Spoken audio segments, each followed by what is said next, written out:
Buenos días, estamos con Julio Jiménez, que es el consejero de España, consejero de Turismo de España en la embajada en Finlandia. Y vamos a aprovechar, buenos días, Julio. Buenos días, Javier, ¿qué tal Vamos, todo? vamos a aprovechar su presencia para conocer mucho mejor el mercado emisor finlandés. Pero antes de eso vamos a conocer también un poquito mejor a Julio, así que te pedimos que nos cuentes pues todo lo que te ha llevado en tu vida profesional para estar ahora ocupando estas responsabilidades. Pues nada, Javier, yo en primer lugar, darte las gracias por la oportunidad de estar aquí, en este espacio. Y nada, muy brevemente, yo estoy desde hace cosa de un año y medio, ocupando el puesto de consejero de turismo en la Embajada de España en Finlandia. También llamado director de la Oficina Española de Turismo, como parte de la red de 33 oficinas que tiene Tour España, el principal instituto de promoción turística de nuestro país y promotor de la marca España turística en el exterior, ¿no?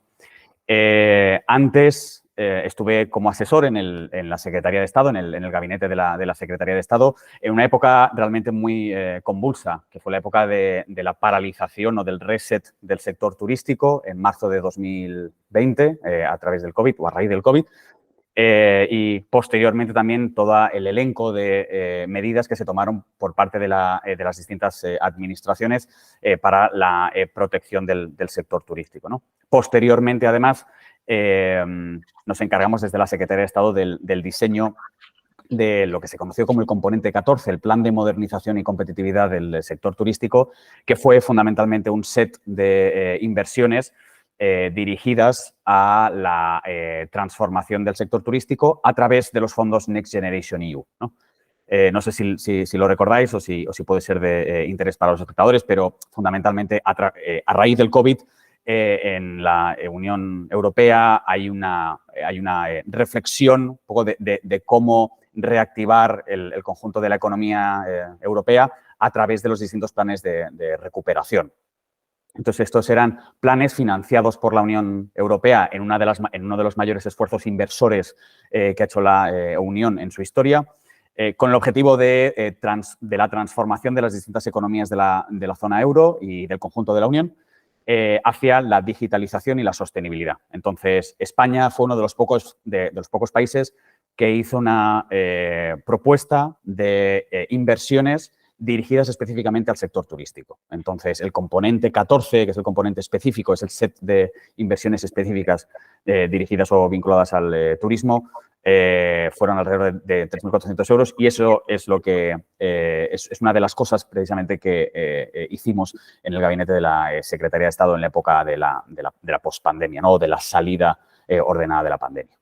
Bueno, pues si te parece, nos centramos ahora más en Finlandia, que es en cierta medida uno de los grandes desconocidos, es decir, porque se confunde erróneamente con Escandinavia, se le mezcla como los mercados del norte y bueno, pues al final queda quizás un poquito opacado por otros mercados emisores, a pesar de la larga historia y vinculación que tiene con España, como tú nos comentarás. Entonces, lo primero que tenemos que preguntarte es cuáles son las perspectivas del mercado emisor finlandés en 2023, distinguiendo entre destinos de corto, medio y largo radio.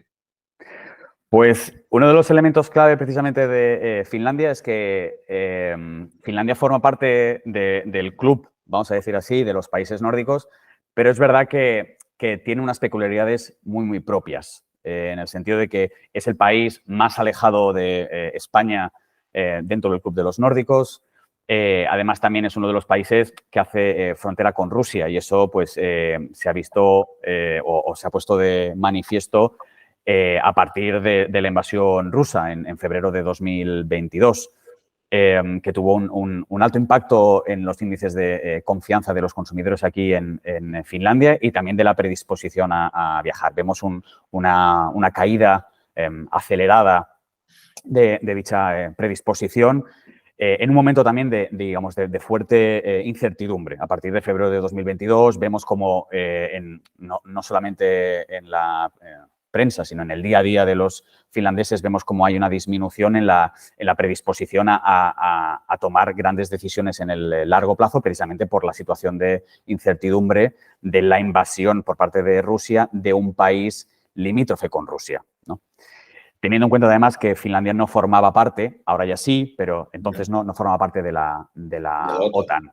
Hay una reflexión alrededor de ello, que es no formando parte de la OTAN y habiendo tenido tradicionalmente índices de preferencia hacia la OTAN muy bajos, se ve un aumento en la preferencia de los ciudadanos finlandeses para adherirse a la Organización del Tratado del Atlántico Norte, como un mecanismo de defensa última frente a un eventual ataque de Rusia. Entonces, lo que hemos visto es que la recuperación del turismo desde Finlandia, no solamente hacia España, sino hacia otros destinos, ha sido muy lenta por las especialidades que tiene Finlandia. No solamente su cercanía con Rusia, sino también hay otra vinculada con el COVID, que es que Finlandia fue uno de los países más conservadores y que levantó más tarde las restricciones que se impusieron a raíz del COVID.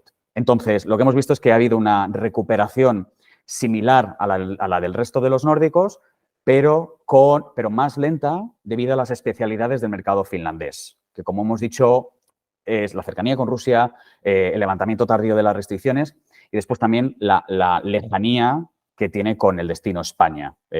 Todos los vuelos son de medio radio, es decir, aquí no hay corto radio con España, es decir, todos son de mínimo 3 horas y media, y volar hasta Canarias son 6. Entonces, el impacto también del aumento de los precios, en especial del combustible, también está pasando factura a una parte del sector turístico, que es a la parte de la conectividad. Y eso también tiene un factor arrastre en relación con la recuperación de la demanda, ¿no? Entonces, en relación con el destino España específicamente, vemos eso. Y lo mismo pasa con otros destinos, pero de forma pues, menos intensa. La recuperación en relación con otros destinos del sur Mediterráneo está siendo ligeramente más rápida, salvo en el caso de Turquía, afectada también por peculiaridades propias y después también siempre caracterizada por no formar parte de la Unión Europea y, por lo tanto, no gozar de la seguridad en muchos ámbitos, ¿no? que nos da ser parte del club de la Unión. Y después también lo que hemos visto es una disminución de los destinos del sureste asiático por el cierre del espacio aéreo ruso.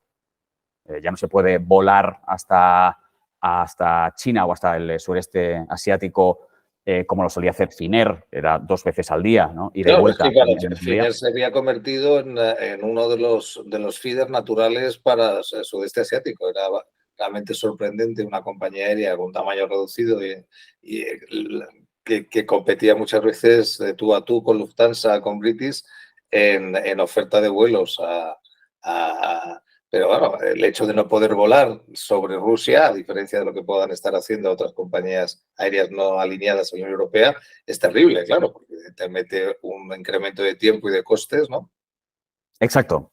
Lo que antes se hacía en 8 horas, 9 horas, pues ahora se tarda 13, 12. Entonces, bueno, lo que se ha visto es que ha habido una especie de resentimiento, o sea, se ha resentido la demanda para destinos normalmente vinculados con el invierno, que es la temporada alta aquí, la temporada alta por la vía de la demanda, en el sureste asiático. Se ha visto resentido de una forma muy clara. Claro, ¿y esa demanda se ha reconocido en otros destinos o, como tú estabas diciendo, realmente mucha de ella no ha viajado, está no viajando? La tendencia macro es a una contracción de la demanda. Es decir, todavía la gran mayoría de los destinos no han recuperado los indicadores de 2019, salvo algunos concretos, que son los vinculados con el sur Mediterráneo, sobre todo Italia y Grecia. Estos sí que han recuperado la conectividad en relación con 2019. Sobre todo en la temporada, lo que estamos viendo ahora es la temporada de verano de 2023. Esto sí que ha habido una recuperación de la conectividad y, en especial, vinculado, no solamente, pero vinculado también con la aparición de líneas de bajo coste. Las líneas de bajo coste están tirando bastante, sobre todo en relación con Italia. Mira, eso me lleva, ahora que hablas de las compañías aéreas, a preguntarte cómo está definido, cómo ha quedado post-pandemia definido el mercado competitivo aéreo en Finlandia. Es decir, ¿Qué distribución de fuerzas tienen las compañías aéreas regulares, lógicamente encabezadas por Finnair, con las otras low cost tradicionales y nuevos entrantes, ¿no? De las low cost del ámbito más del este de Europa? ¿Cómo se están pegando en el mercado emisor finés? Pues mira, Javier, esa es una pregunta, realmente es igual la pregunta más importante que se puede hacer en relación con los flujos turísticos y sobre todo desde el punto de vista un poco de la gestión turística, ¿no? Que es, tradicionalmente esto había sido un mercado en el que más de 3/4 partes de los asientos habían sido de 2 aerolíneas. O sea, 2 aerolíneas habían ofrecido 3/4 partes, más de 3/4 partes de los asientos, ¿no? Que eran Finnair y Norwegian. Entonces, lo que estamos viendo es que Finnair se ha recuperado un poco más rápido, pero todavía ni Finnair ni Norwegian llegan a los niveles de 2019. Siendo Norwegian la que se está recuperando de una forma más lenta. Esto tiene que ver también con una situación como la que sucedió hace unos cuantos años con Norwegian, de reestructuración de la compañía. Que casi desaparece.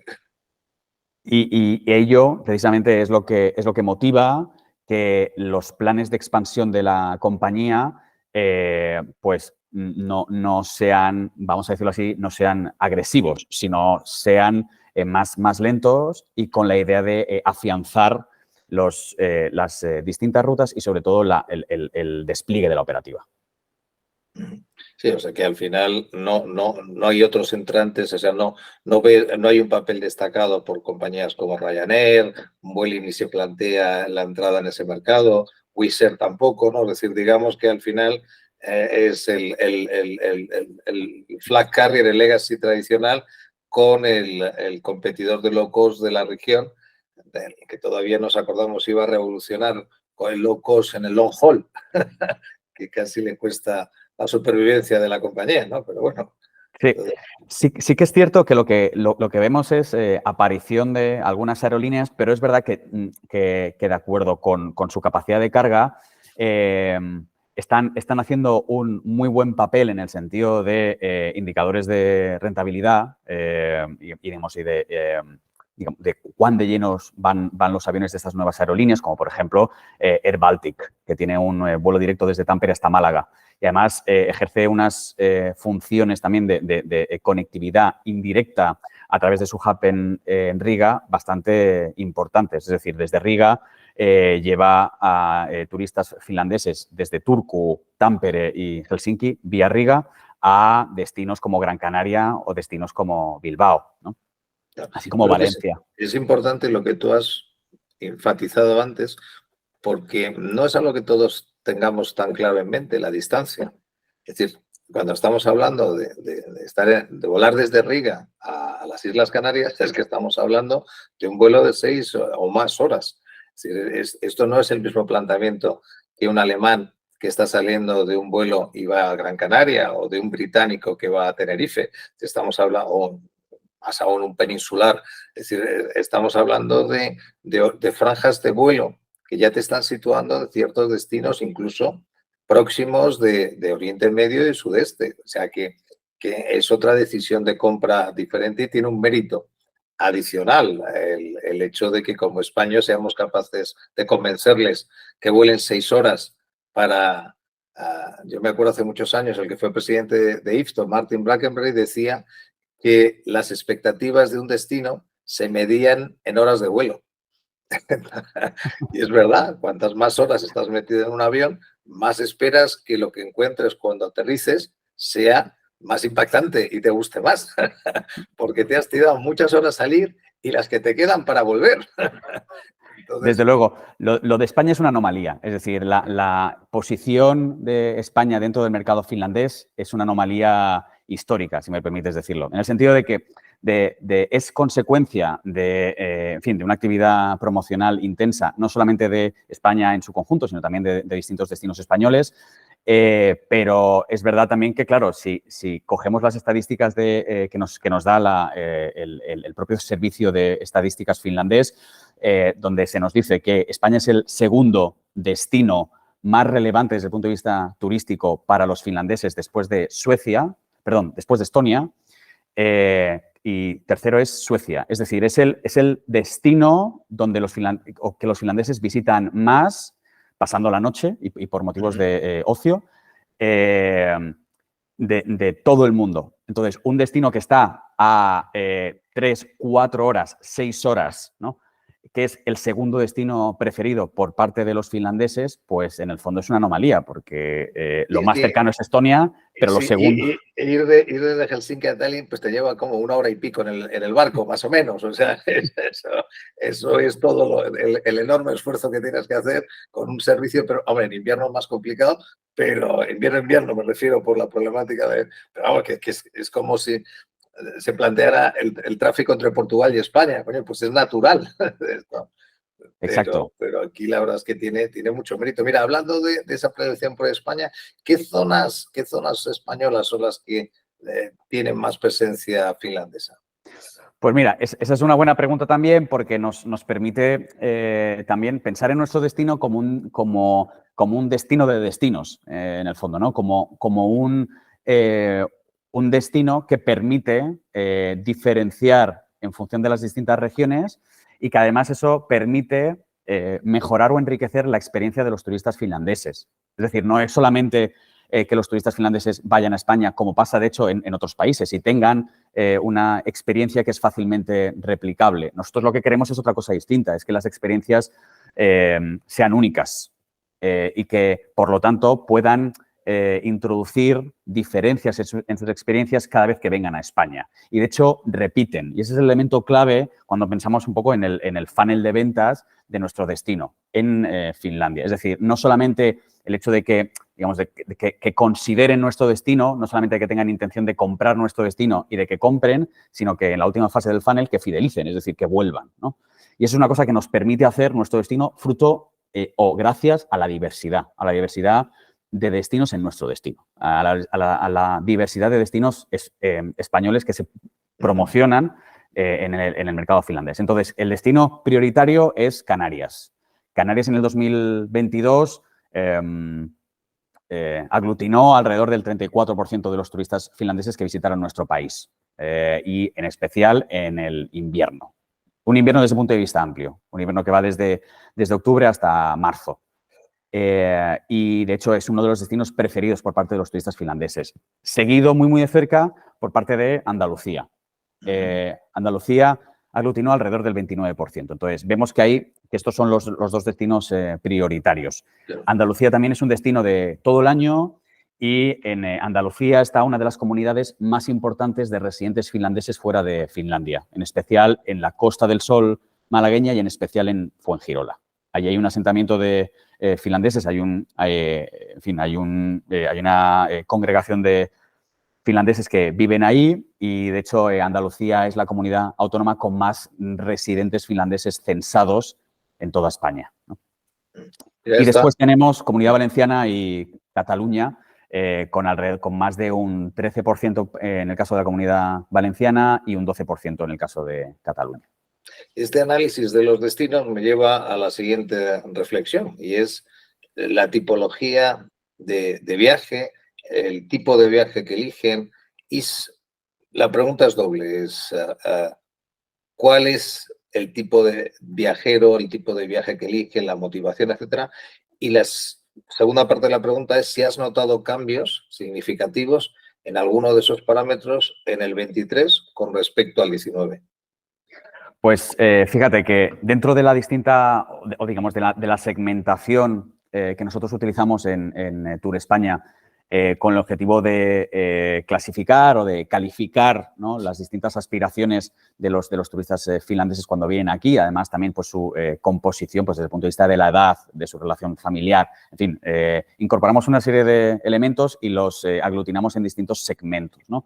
Y lo que hemos visto es que un poco más del 50% vienen a España con el objetivo pues, de disfrutar de vacaciones. Es decir, es un destino vacacional. Diferenciado también de un segmento igualmente relevante, que es alrededor del 30%, de turistas que vienen con el objetivo de tener una experiencia turística vinculada con destinos urbanos, ya sea por motivos culturales, por motivos de compras, por motivos específicamente gastronómicos que se producen en el ambiente urbano, ¿no?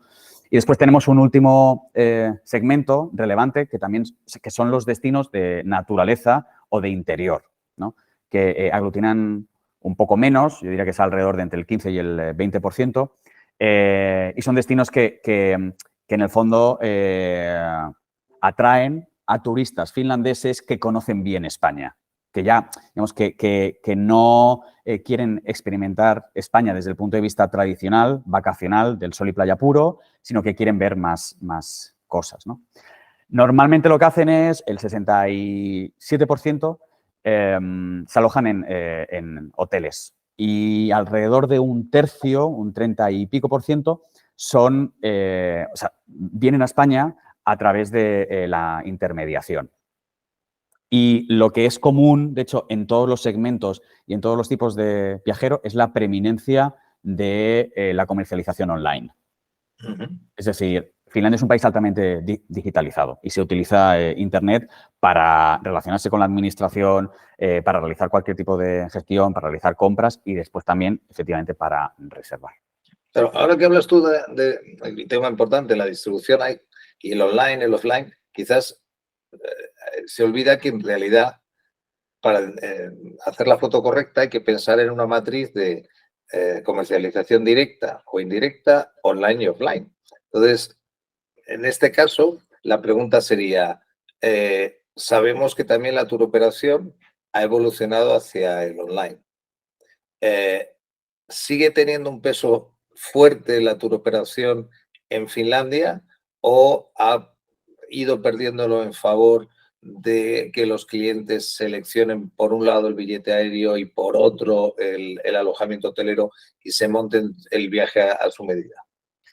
Aquí, Finlandia, claro, también es hija de su tiempo y en ese sentido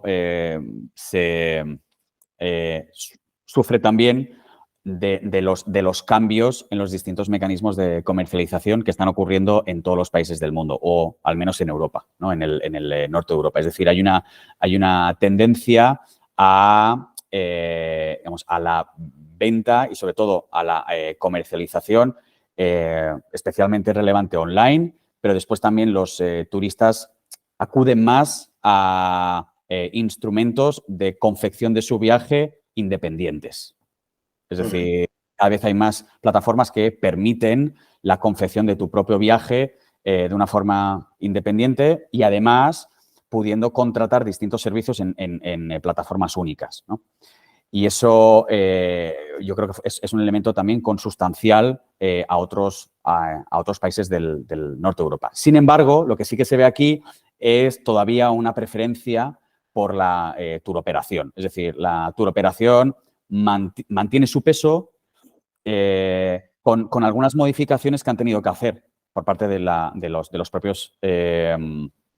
propias compañías de turoperación, que es ofrecer productos diferentes o la posibilidad de personalizar parte de los productos que ofrecen desde las propias turoperadoras, ¿no? Entonces, vemos paquetes upgrade, o sea, con la posibilidad de mejorar algunas experiencias, con la posibilidad de selección de los hoteles, con la posibilidad de seleccionar las actividades. Entonces, es una cosa que estamos viendo y también desde la turoperación están ofreciendo paquetes alternativos. Hace muy poquito veíamos como uno de los principales turoperadores aquí ofrecía además experiencias vinculadas con el yoga, el wellness y el bienestar, ¿no? Eso es una tendencia que yo creo que no vamos a dejar de ver. La adaptación, la personalización de los viajes por parte de las turoperadoras aquí. No, quizás el elemento clave para medir la fortaleza de la turoperación es el control que puedan tener o no de la oferta de la carga aérea, del load factor que puedan estar dando, ¿no? Es decir, a determinados destinos, si eres capaz, si tienes incluso una compañía aérea vinculada, eres capaz de estar poniendo oferta punto a punto. Entonces, esa es un poco la pregunta. Antes hablábamos del mercado aéreo y hablábamos de Finnair y hablábamos de Air Baltic y hablábamos de Norwegian La duda es si alguno de los grandes turoperadores o vinculados incluso con los grandes grupos alemanes sigue actuando con esa lógica de poner sus propios vuelos a Canarias, etcétera, o eso está siendo algo menos habitual después de la pandemia. Aquí el 80 y pico por ciento, creo que era el 84, si no me he equivocado, pero más de un 80% de los paquetes vacacionales que se ofertan a los consumidores viene de 3 turoperadoras. Entonces, hay un alto nivel de concentración. Una de ellas es la más relevante en cuanto al tamaño, es Aurinko Madcat. Aurinko Madcat oferta el 50 y poco por ciento de los paquetes vacacionales y además Aurinko Madcat forma parte del grupo Finer y Finer es propiedad del gobierno. Un poco el modelo que teníamos hace 1000 años con Mundicolor y su vinculación con el grupo Iberia, que al final el tour operador era un in-house tour operator que se convierte en un instrumento de distribución de parte de las plazas ofertadas por la compañía aérea, ¿no? Entonces, claro, hay una importancia muy relevante porque Aurinko Madcat viaja en vuelos de Finer. Claro, en vuelos regulares con muchísima más flexibilidad y si la necesidad de estar realmente es un concepto, no tienes que fletar aviones específicos para la operación, sino que coges una parte de las plazas en unas tarifas específicas para leisure y es lo que te da esa cobertura. Bueno, pues, es una buena visión para entender el modelo. El problema es otros destinos. Pasa, por ejemplo, en el Caribe, en algunas islas de Caribe, etcétera, en la que la oferta regular no es suficiente y necesitas completarla con vuelos especiales para poder estar dando cobertura, como te puedes encontrar en España, pues lo que hace Iberojet o World to Fly, que realmente sirven para que el tráfico de tour operación pueda estar yendo a destinos como Punta Cana o etcétera, ¿no? Pero claro, el modelo al final no nos olvidemos de que estamos en Europa y que Finlandia es uno de los países más avanzados en ese punto. Hablabas antes de Andalucía, una pregunta concreta, es decir, ¿ellos ven a Andalucía como Costa del Sol o lo ven también como una suma de ciudades? Voy a visitar Granada, Córdoba, etcétera, o ambas cosas, es decir, ¿cuál sería el prototipo más, la media típica de viajero para el primerizo, no para el repetidor? Es decir, soy finlandés, no he ido nunca a España, voy a Andalucía, ¿a dónde voy? Yo lo que te diría es, voy a Costa del Sol. Costa del Sol tiene un papel preeminente por distintos motivos, pero uno de ellos, aparte del producto local, quiero decir, de la existencia de buen clima, horas de sol, infraestructura turística, tiene uno de los aeropuertos mejor conectados con Finlandia, que es el de Málaga, el aeropuerto de Málaga.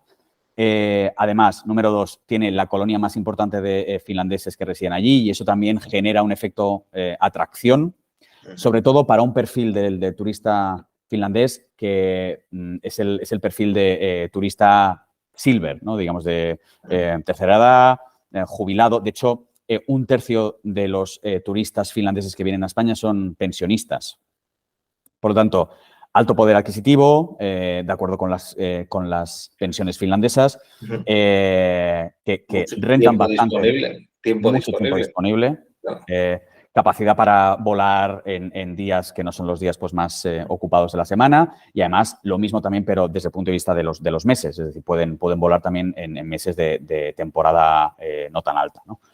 Entonces, esa es la caracterización precisamente de aquellos turistas que más viajan a Andalucía. De hecho, hace muy poquito, hace escasamente una semana y un día, volvimos de Sevilla, de celebrar allí el Congreso de la Asociación del Sector Turístico Finlandés. Entonces, la principal asociación del sector celebró allí su congreso y aprovechamos la oportunidad para dar a conocer otra ciudad turística con singularidad propia, vinculada a Andalucía, conectada también con el principal aeropuerto que es el de Málaga, pero diferente, que digamos, de alguna forma permite enriquecer la experiencia de los turistas finlandeses cuando visitan España y en particular Andalucía, ¿no? Y la verdad es que causó sensación, es decir, fue un descubrimiento para muchos de los agentes, muchos de ellos también ya la conocían, pero nos permitió también transmitir esta idea de que en España y en Andalucía hay otros destinos que pueden enriquecer la experiencia del turista finlandés que visita Andalucía. Ajá.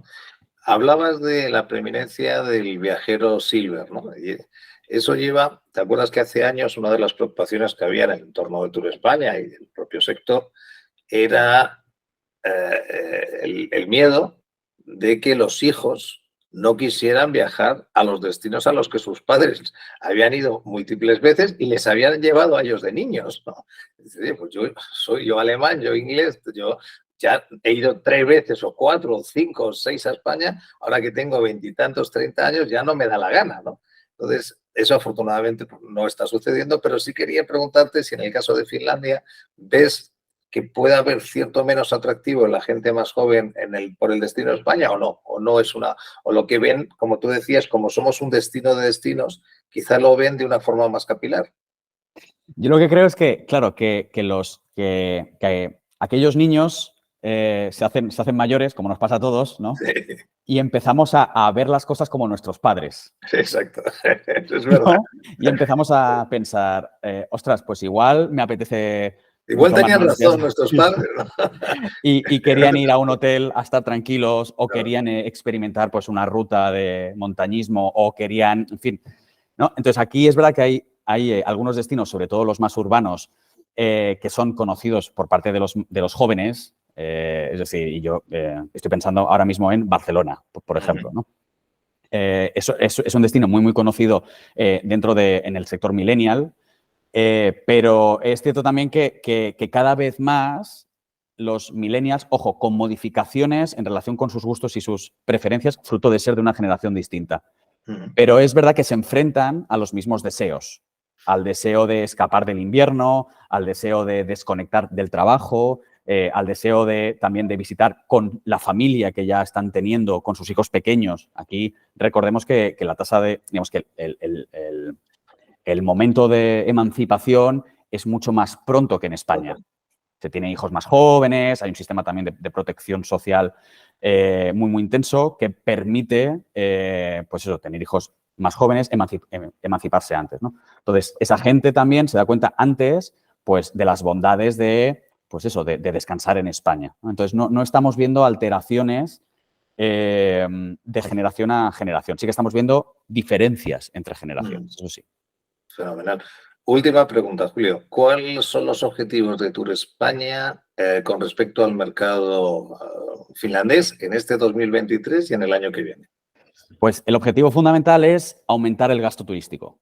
Ese es nuestro objetivo prioritario. Es seguir siendo líderes cuando la gente piensa en dónde utilizar parte de su tiempo y dónde experimentar felicidad, ¿no? Si tienen que elegir un punto en el globo donde tengan que experimentar felicidad, queremos que ese sea España, ¿no? Y que esté un poco en el top of mind de los turistas finlandeses. Entonces, eso se hace a través de las campañas que llevamos a cabo aquí, dirigidas al consumidor final, pero también a través de la interlocución con las agencias de viaje y con el trade aquí. Pero las características fundamentales de la promoción que hacemos desde Tour España tienen en cuenta un elemento o un vector clave que es la sostenibilidad.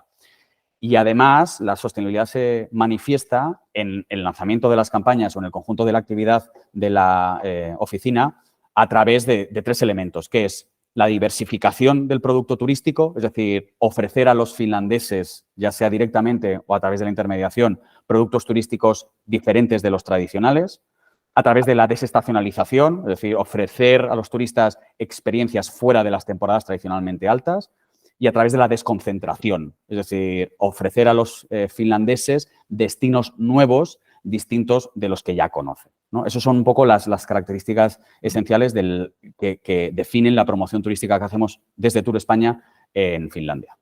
Fenomenal, pues estoy convencido de que teniendo esa responsabilidad en tan buenas manos como la tuya, que además de tu conocimiento desprendes motivación e implicación. Da gusto, la verdad es que ver a alguien que conoce lo que tiene que hacer, pero que además está deseoso de poderlo ejecutar y que lo siente como un éxito propio, ¿no? La verdad es que eso nos reconforta mucho como españoles, ver que tenemos en muy buenas manos algo tan importante para la economía española como es el desarrollo de nuestro turismo, a pesar de que algunos todavía se permitan denostarlo, ¿no? Pero ¿dónde estaría España si no tuviéramos esta contribución a nuestro PIB por parte de la industria turística? Pues solo me queda darte las gracias de nuevo, Julio, volverte a emplazar dentro de unos meses, cuando acabe ya la campaña, etcétera, y seamos capaces, como lo que decía, ¿te acuerdas de la historia la veremos cuando ya no distingamos la nariz de Cleopatra, ¿no? Pues cuando seamos capaces de hablar del futuro sin hablar del COVID. Porque parece Exacto. que no, pero llegará un momento en que seamos capaces de tener una conversación en la que no tengamos que estar hablando del post-COVID, etcétera, ¿no? Y podamos centrarnos en cómo progresamos estratégicamente en el futuro. Pues gracias de nuevo por tu tiempo y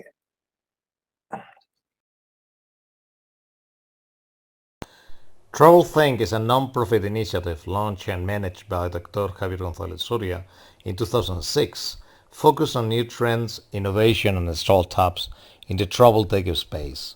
Thousands of professionals receive the TravelThink news, where travel top leaders and entrepreneurs share their insights and reflections.